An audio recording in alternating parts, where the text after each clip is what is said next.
चलिए, कल हम लोग जो है बात कर रहे थे कि अरस्तु की भ्रामकता क्या है। ठीक है, आज हम लोग बात करते हैं कि जो जड़त्व का नियम है, ठीक है, क्योंकि अरस्तु क्या करता है, जड़त्व के नियम की उपेक्षा करता है। तो यहीं पर हम जड़त्व का नियम देखेंगे जो कि गैलीलियो ने दिया था, लॉ ऑफ इनर्शिया।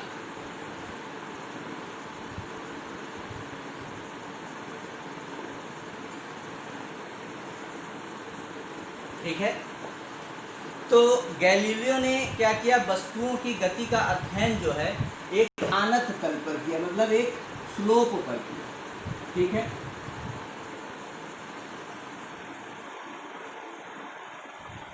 आनत तल पर किया और इसने कहा कि जो आनत समतल है, इस पर नीचे जो कोई भी जो वस्तु इस पर जो नीचे की ओर गतिमान है, तो उसकी गति जो होती है वो क्या कैसी होती है, वो एक्सीलरेटेड होती है। मतलब इसकी गति कैसी होती है, त्वरित गति होती है। पहला चीज इसने ये बताया। दूसरा ये बताया कि तल से ऊपर की ओर जाने पर अगर यही वस्तु तल से ऊपर की ओर जाने लगे, तब जो होगा क्या होगा, जो वस्तु है उसमें मंदन होता है। मतलब नीचे त्वरित हुआ, मतलब पॉजिटिव हुआ और पॉजिटिव एक्सेलरेशन हुआ, और यहाँ पर जब नीचे से ऊपर जाएगा तो यहाँ पर क्या काम करेगा, मंदन गति करेगा। मतलब यहाँ पर निगेटिव त्वरण होगा और यहाँ पर कैसा होगा, पॉजिटिव त्वरण होगा। तीसरा इसने बताया कि अगर कोई क्षैतिज समतल, ठीक है, तो अगर कोई, ये क्या था, ये आनत तल पर था। अगर इसने कहा कि अगर कोई क्षैतिज समतल है, इस पर जो गति होगी वो गति जो है इन दोनों के बीच के स्थिति पर होती है। इन दोनों के बीच की स्थिति उस पर पाई जाती है। एक मिनट जाइए।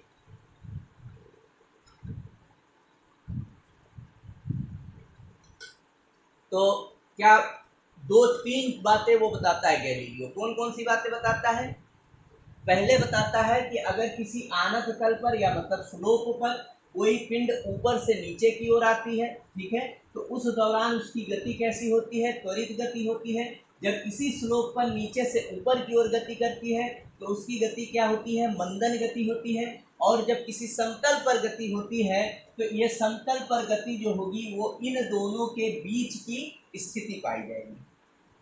इसके आधार पर जो है गैलीलियो ने यह निष्कर्ष निकाला कि अगर कोई घर्षण रहित क्षैतिज समतल, ठीक है, जिस पर फ्रिक्शन ना पाया जाए, कोई ऐसा समतल जिस पर कि फ्रिक्शन ना हो, तो समतल पर जो गतिशील किसी वस्तु में ना तो त्वरण होना चाहिए और ही ना ही मंदन होना चाहिए। क्योंकि क्या कह रहा है कि इन दोनों के बीच की स्थिति होनी चाहिए। तो अगर यहाँ पर घर्षण नहीं हो, इनर्शिया नहीं हो, ठीक है, अगर ये ना हो, तब ना तो ये इसकी गति त्वरित होगी और ना ही इसकी गति मंदन होगा। तो उस स्थिति में इसकी गति कैसी हो जाएगी, इसकी गति यूनिफॉर्म हो जाएगी। मतलब एक समान रूप से ये क्या करेगी, यहाँ पर गति करेगी। तो गति जो जो इसकी अवधारणा है, इसमें ये हुआ कि गतिकी में अब यही वस्तु विराम के साथ भी तो हो सकती है। अगर कोई वस्तु विरामावस्था में है तो उस पर भी तो क्या होता है, उस पर भी वो भी क्या रहेगी, हमेशा विरामावस्था में बनी रहेगी, है कि नहीं। तो उस विराम अवस्था में भी यही होगा। तो गतिकी में जो विरामावस्था है या एक समान अगर रैखिक गति है, मतलब यूनिफॉर्म मोशन है, इन दोनों की कंडीशन जो होती है एक जैसी होती है, एक समान होती है। मतलब उस दोनों में ही क्या होता है, जो घर्षण होता है वो जो है जीरो होता है। मतलब इन पर कोई भी नेट बल कार्य नहीं करता। कल हमने आपको बताया था कि नेट बल का मतलब क्या हुआ कि अगर कोई वस्तु गतिशील है, एक समान अगर कोई वस्तु गतिशील है तो उस पर लगने वाला घर्षण बल और उस पर लगने वाला बाह्य बल, दोनों का कुल योग क्या कहलाता है, नेट बल कहलाता है। तो अगर कोई वस्तु जो है एक समतल पर गतिशील है, अगर वहां घर्षण नहीं है, इसका मतलब है कि वस्तु क्या है, उसका जो नेट बल है वो क्या होना चाहिए, जीरो होना चाहिए। तो अगर नेट बाह्य बल, इस स्थिति में अगर नेट बाह्य बल जो कि इसको पुल करता है, जैसे वो उदाहरण के बारे में सोचिए, वो जो लड़की जो है खिलौना गाड़ी खींच रही थी, अगर वो खींच रही होती तो अगर वो उस समय जो है अगर नहीं खींचेगी तो क्या हो जाएगा, उस समय अगर नहीं खींचेगी तब वस्तु क्या हो जाएगी, एक ही स्थान पर रुक जाएगी। मतलब अगर वस्तु विरामावस्था में है तब भी जो है नेट बाह्य बल क्या होना चाहिए, जीरो होना चाहिए। उस समय घर्षण फैक्टर नहीं है, बल्कि जो बाह्य बल है वो क्या हो जाएगा, इसका फैक्टर जीरो हो जाएगा। और कोई पिंड अगर एक समान वेग से गतिशील है, ठीक है, तो क्या होगा, उस पर जो है कोई भी बल काम नहीं करेगा। जब नेट बल भी इसका भी शून्य है तो हमेशा क्या बनी रहेगी, गतिशील करती रहेगी। और यही जो गुण है इसी को ही क्या कहते हैं, हम जड़त्व कहते हैं। जड़त्व से तात्पर्य है कि मतलब जो भी जैसे विरामावस्था में है या एक समान वेग से है, जो अगर इसका विरोध करने लगेगा, जो गति इसका विरोध कर, जो बल जो है इस वस्तु के गति का विरोध करेगा, वही क्या कहलाएगा, जड़त्व। तो इसका मतलब है कि जड़त्व से तात्पर्य क्या हुआ, परिवर्तन का प्रतिरोध करने वाला बल ही क्या कहलाता है, जड़त्व बल कहलाता है। ठीक है, अगर कोई पिंड अपनी विरामावस्था में है अथवा एक समान गति की अवस्था में है, तब उसमें कोई भी परिवर्तन ये नहीं करता। लेकिन जब कोई बाह्य बल उसे जो है ऐसा करने के लिए विवश कर देता है, तब उस पर क्या कर जाता है, ये घर्षण बल क्या करने लगता है, काम करने लगता है। ठीक है, तो इतनी बात समझ में आ गई होगी। आप लिखिए, गैलीलियो ने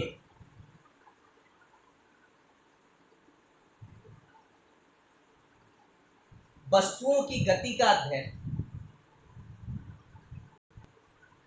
एक आनत समतल पर किया, स्लोपी फ्लैट आनत समतल पर किया, जिसमें पहला, किसी आनत समतल पर नीचे की ओर गतिमान वस्तुएं त्वरित होती हैं, मतलब उस पर त्वरण कार्य करता है। दूसरा, तल से ऊपर की ओर जाने वाली वस्तुओं पर मंदन कार्य करता है। त्वरित का मतलब एक्सिलरेटेड और मंदन का मतलब डी एक्सिलरेटेड और रिटार्डेशन। डी एक्सिलरेटेड नहीं होता, उसका इंग्लिश होता है, एक मिनट, उसका इंग्लिश होता है डीसेलेरेशन। मंदन का लीजिए डीसेलेरेशन,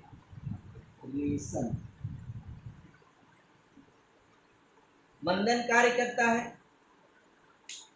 थर्ड पॉइंट, क्षैतिज समतल पर गति में इन दोनों के बीच की स्थिति पाई जाती है। पैरा चेंज करके, अतः गैलीलियो ने यह निष्कर्ष निकाला कि किसी घर्षण रहित जहां घर्षण ना हो, क्षैतिज समतल पर किसी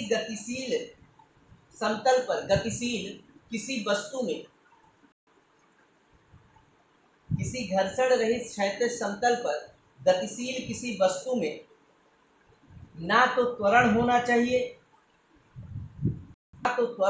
चाहिए और ना ही मंदन होना चाहिए और ना ही डिसलेरेशन होना चाहिए, ना तो एक्सिलरेशन होना चाहिए ना ही डिसलेरेशन होना चाहिए। अर्थात इसे एक समान वेग से गति करना चाहिए।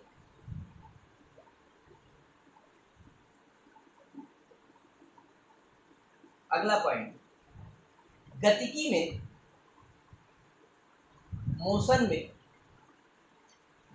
में विरामावस्था व एक समान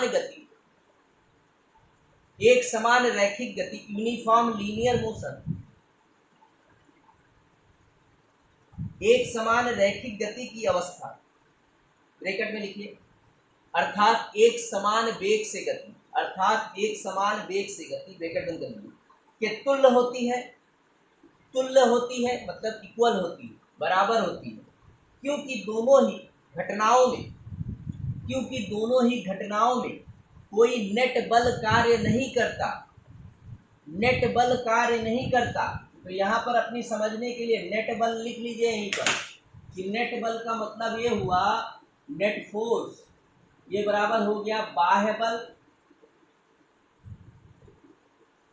प्लस घर्षण friction, outer force plus friction, और नेट बल अगर नहीं लगता तो इसका मतलब क्या है, जीरो होना चाहिए। जो बाह्य बल है वो भी जीरो और घर्षण भी जीरो होना चाहिए। ठीक है, पहले चेंज करिए, लिखिए कोई नेट बल नहीं लगता। अगला लिखिए, यदि नेट बल शून्य है, यदि नेट बल शून्य है तो विराम अवस्था में रह रहा पिंड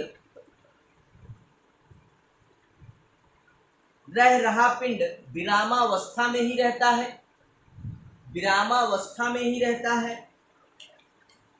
तथा गतिशील पिंड निरंतर एक समान वेग से गतिशील रहता है।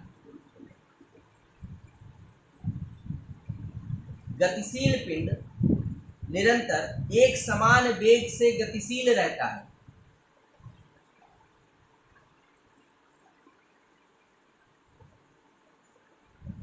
परंतु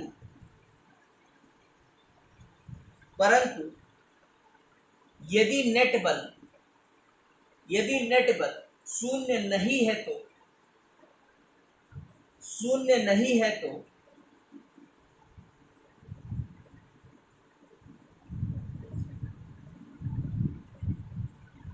तो गतिशील पिंड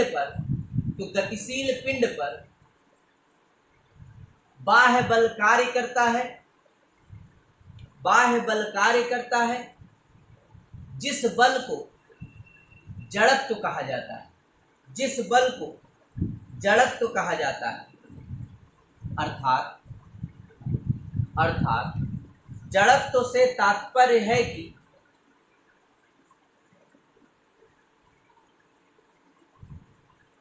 परिवर्तन का प्रतिरोध करने वाला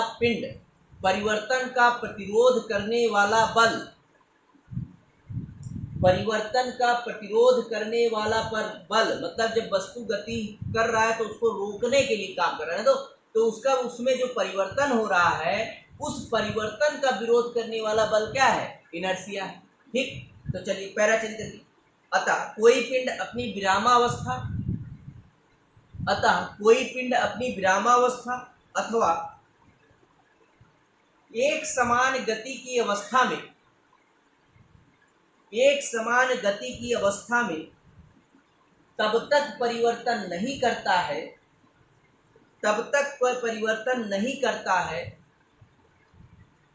जब तक कि कोई बाह्य बल एक्सटीरियर फोर्स उसे ऐसा करने के लिए विवश ना करे। और जैसे ही परिवर्तन करेगा, अपनी विरामावस्था छोड़ेगा या एक समान गति से उसकी गति धीमी होगी, वैसे ही घर्षण बल क्या करने लगेगा, कार्य करने लगेगा। ठीक, अब इसी पर जो है न्यूटन ने अपनी गति के नियम दिए। न्यूटन ने अपने 3 गति के नियम दिए हैं। तो ठीक है, तो हेडिंग डाल दीजिए न्यूटन के गति के नियम, law of motions, Newton's law of motion.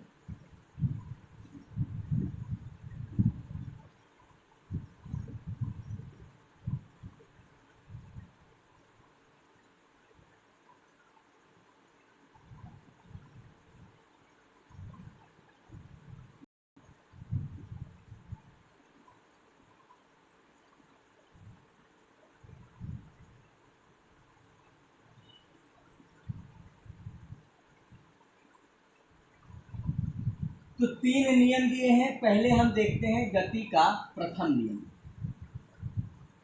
First law of motion. तो जो यही जड़त्व का नियम था, यही क्या है, न्यूटन के गति का प्रथम नियम, कि प्रत्येक पिंड तब तक अपनी विरामावस्था अथवा एक सरल रेखा में एक समान वेग की अवस्था में रहता है जब तक कि उस पर कोई बाह्य बल, ठीक है, उसे ऐसा करने के लिए विवश ना कर दे। ठीक, तो इसका मतलब क्या हुआ, विरामावस्था अथवा एक समान रैखिक गति दोनों ही अवस्था में त्वरण क्या होगा, एक्सेलरेशन क्या होगा, 0 होगा। ठीक है, क्योंकि जब परिवर्तन, त्वरण कब लगता है, जब समय के साथ गति में कोई परिवर्तन आए तब त्वरण कब कार्य करता है। तो यहाँ पर जब समय के साथ कोई परिवर्तन हो ही नहीं रहा है तो इसका मतलब क्या है, एक्सेलरेशन क्या हो जाएगा, 0। अगर इसको हम नॉर्मल बात में कहें तो इसका मतलब है कि यदि किसी पिंड पर लगने वाला नेट बल, बाह्य बल 0 है तो इसका मतलब क्या हो जाएगा, तो उसका त्वरण भी क्या हो जाएगा, 0 हो जाएगा। मतलब या तो वस्तु क्या कर रही है, एक समान वेग से गति कर रही है, या तो वस्तु क्या है, विरामावस्था में बनी हुई है। ठीक है, अगर शून्येतर त्वरण मतलब 0 से कम या ज्यादा त्वरण तभी हो सकता है जब पिंड पर कोई नेट बाह्य बल कार्य करे।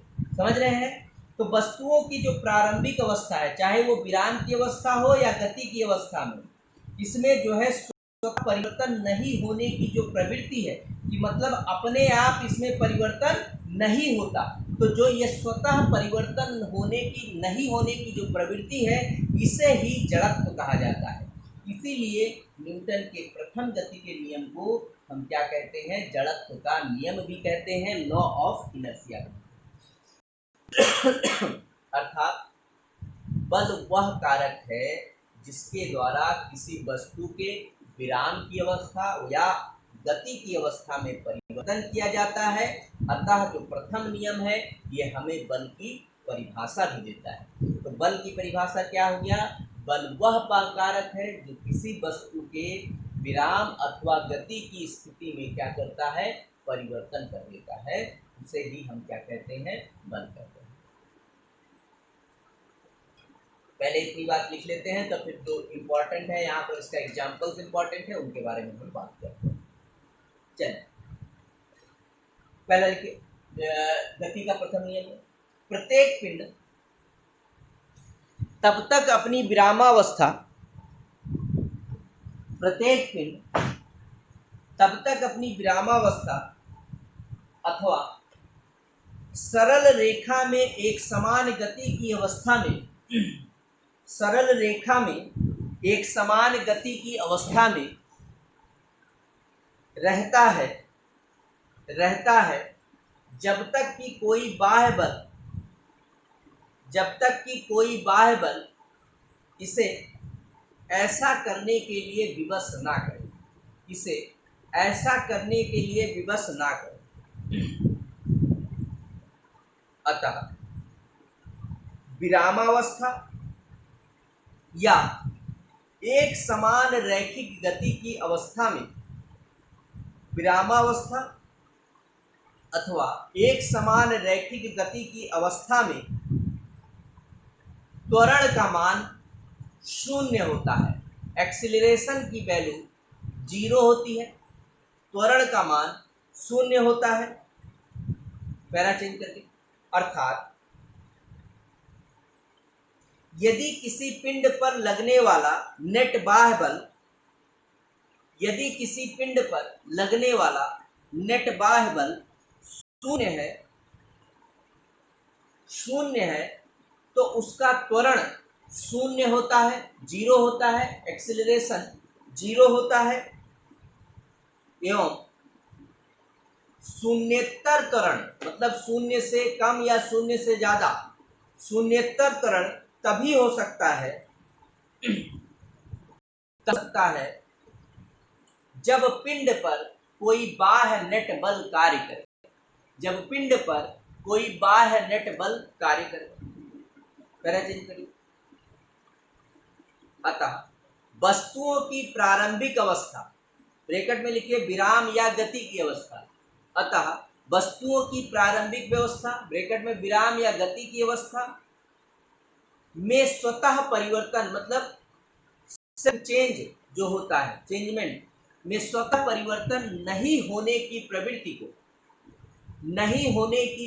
को जड़त्व कहा जाता है।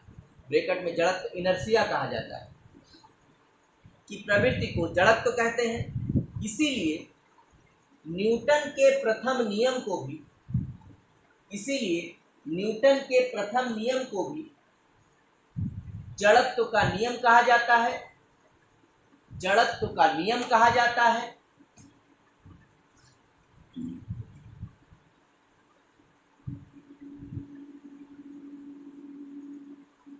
पैरा चेंज करके, अतः बल वह बाह्य कारक है जिसके द्वारा किसी वस्तु की विराम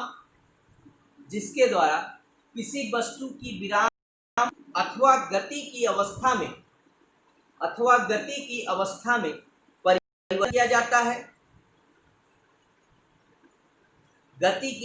में परिवर्तन किया जाता है। अतः न्यूटन का गति का प्रथम नियम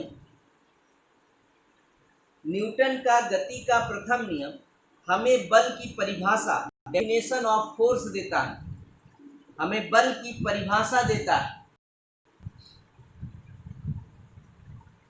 अब पहले एक एक उदाहरण को समझेंगे और उसके बाद लिखेंगे। एग्जाम्पल सेटिंग डाल दीजिए। उदाहरण, पहला उदाहरण देखिए। जब कोई गाड़ी है, आप बैठे हुए हैं और वो गाड़ी रुकी हुई है, जब वो अचानक चल पड़ती है तो जो बैठा हुआ यात्री है वो पीछे की ओर क्या होता है, झुक जाता है। क्यों, ऐसा क्यों होता है? जैसे कि जब आप बैठे होते हैं तो आपका जो पैर है वो गाड़ी के बॉडी के साथ लगा रहता है। तो जब जो है मान लीजिए मैं ही बैठा हूँ तो मेरा पाँव जो है जमीन के साथ लगा हुआ है। तो जैसे ही ये गाड़ी आगे बढ़ेगी तो हमारा जो बॉडी का निचला हिस्सा है ये उसके साथ गतिशील हो जाता है, लेकिन जो हमारा शरीर का ऊपरी हिस्सा है ये अपनी विरामावस्था को, जड़त्व के नियम के अनुसार अपनी विरामावस्था को बनाए रखने का प्रयास करता है। तो जिसके कारण हमारा जो निचला शरीर है वो आगे की ओर चला जाता है और हम पीछे की ओर क्या हो जाते हैं, झुक जाते हैं। तो पहला उदाहरण लिख लीजिए। रुकी हुई गाड़ी के अचानक चल पड़ने पर उसमें बैठा यात्री पीछे की ओर झुक जाता है।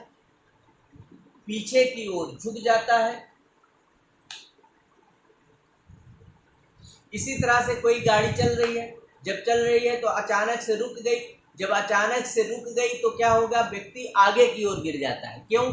क्योंकि क्या होता है कि जैसे गाड़ी है, गाड़ी के साथ पूरा शरीर लगा हुआ है उसका, तो जैसे आप अगर गाड़ी अचानक से रुकती है तो आपका निचला हिस्सा जो होता है वो गाड़ी के साथ ही रुक जाता है, लेकिन ऊपर का हिस्सा अपनी गति को बनाए रखने का प्रयास करता है। इस कारण से हम क्या हो जाते हैं, आगे की ओर झुक जाते हैं। तो लिख लीजिए। दूसरा, चलती हुई गाड़ी के अचानक रुकने पर उसमें बैठा यात्री आगे की ओर झुक जाता है। देखिए अगला उदाहरण यह है कि हम जब किसी कांच का शीशा है, मतलब कांच की खिड़की है, तो उस पर अगर हम पत्थर मारे तो पूरा कांच टूट जाता है, लेकिन अगर हम गोली से प्रहार करें तो उसमें एक छेद बन के निकल जाता है। क्या होता है, गोली का गति अधिक होने के कारण वो जिस सतह पर टकराता है तो उसमें जो है उतने ही हिस्से को गति प्रदान कर पाता है और बाकी का हिस्सा अपनी विरामावस्था को बनाए रखता है, इसलिए वहां पर केवल एक छिद्र सा बन जाता है। लेकिन जब हम पत्थर फेंकते हैं तो गति कम होने के कारण जो वो क्या करता है, पूरे खिड़की को गतिशील कर देता है, जिसके कारण पूरा खिड़की ही क्या हो जाती है, टूट जाती है। तो अगला लिखिए। गोली मारने पर कांच में गोल छेद हो जाता है, कांच में गोल छेद हो जाता है, परंतु पत्थर मारने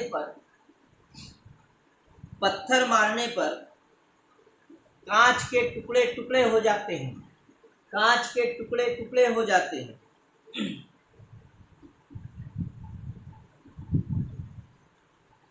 इसी प्रकार के हथौड़ा कथा है, अगर उसको कसना होता है तो हम क्या करते हैं, हम जो है हथौड़े को उल्टी दिशा में क्या करेंगे, मारेंगे, तो वो क्या हो जाएगा, जाकर कस जाएगा। तो वो भी वही है कि जो गतिशील है, गति के कारण क्या हो जाएगा, हथौड़ा अपनी जो है, जो जहां पर जाकर उसका मैक्सिमम, जहां पर वो विराम पा सकता है, वहां पर जाकर वो क्या हो जाता है, कस जाता है। ठीक, तो लिखिए, हथौड़े के हत्थे में कसने के लिए, हथौड़े को हत्थे में कसने के लिए हत्थे को जमीन पर मारते हैं, हत्थे को जमीन पर मारते हैं। सारा वही सब है, जैसे कंबल से है, डंडा से अगर पीटेंगे तो कंबल का धूल जड़ जाता है, क्योंकि जो कंबल के साथ धूल के कण भी विरामावस्था में होते हैं। ठीक है, तो जब हम डंडा मारते हैं तो उससे क्या होता है, कंबल गतिशील हो जाता है, लेकिन जो धूल के कण है वो अपने स्थान पर ही बने रहते हैं और वो नीचे झड़ जाते हैं। तो लिख लीजिए, कंबल को हाथ से पकड़कर डंडे से पीटने पर धूल के कण झड़कर गिर जाते हैं, धूल के कण झड़कर गिर जाते हैं।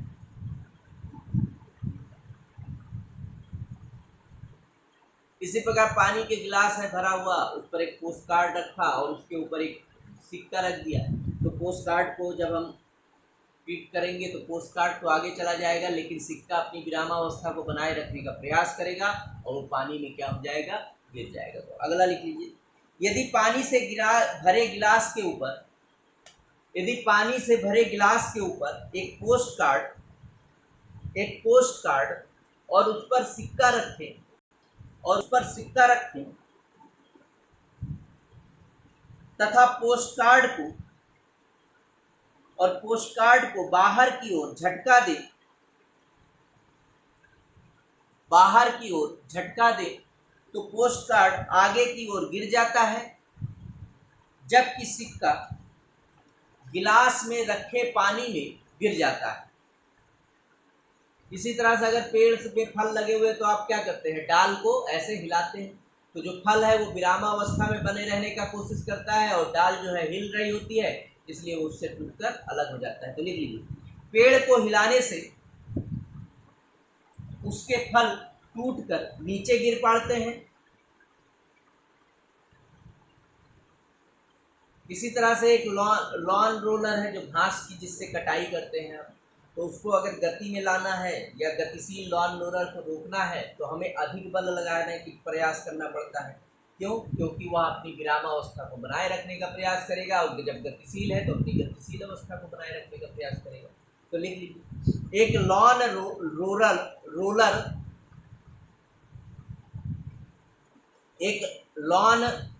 रोलर को गति में लाने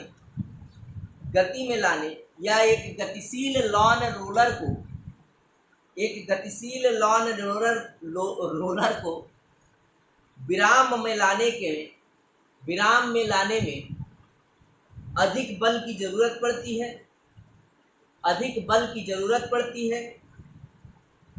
जबकि गतिशील लॉन रोलर में गति में बनाए रखने के लिए, लॉन रोलर को गति में बनाए रखने के लिए अपेक्षाकृत कम बल की जरूरत पड़ती है,